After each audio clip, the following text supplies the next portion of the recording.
Read and listen. Reading habits in transition. Most experts agree that the Internet has fundamentally changed how we read, think, and remember things. However, whether this has had a positive or negative impact is still unknown. How has the Internet changed the way we read? There is evidence that we are reading fewer books, particularly nonfiction. Let's say you need medical advice, cooking instructions, or biographical information.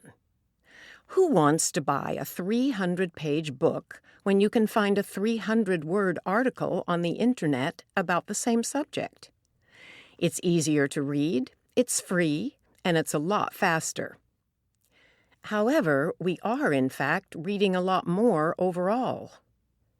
In addition to our offline reading, we read online throughout the day as we check our smartphones, surf the Internet, visit social media sites, and catch up on our email.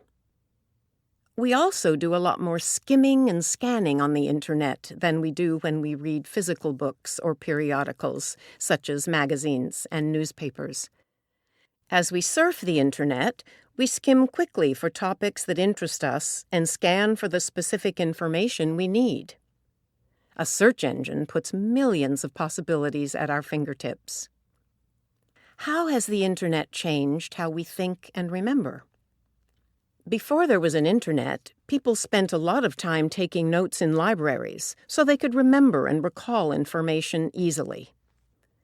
Today, when you can use a search engine to take you to what you're looking for in an instant, that kind of concentration isn't as necessary. You can simply bookmark any page and return to it easily. However, many argue that online information sources often contain errors and can't be trusted, so we need to be more careful when we use them. Some wonder if the Internet has made it more difficult to concentrate on one task without getting distracted by other things. We are constantly interrupted by updates from social media sites and email messages. We follow links to other websites where we find more links to other websites and jump from topic to topic. We are also bombarded with a lot of junk. For example, news feeds about celebrities, pop-up ads about products we don't want or need, and warnings about viruses. Some consider what we read on the Internet to be trash compared to traditional offline reading, while others see many advantages in the reading we do on the Internet. Some argue that reading on the Internet is like exercise for the brain, making it easier for us to cope with distractions and think clearly as we learn to make choices that work for us. In a recent study, 81% of those surveyed agreed that our use of the Internet has actually made us smarter. If you are a digital native, that is, someone who grew up with the Internet, that's very good news indeed.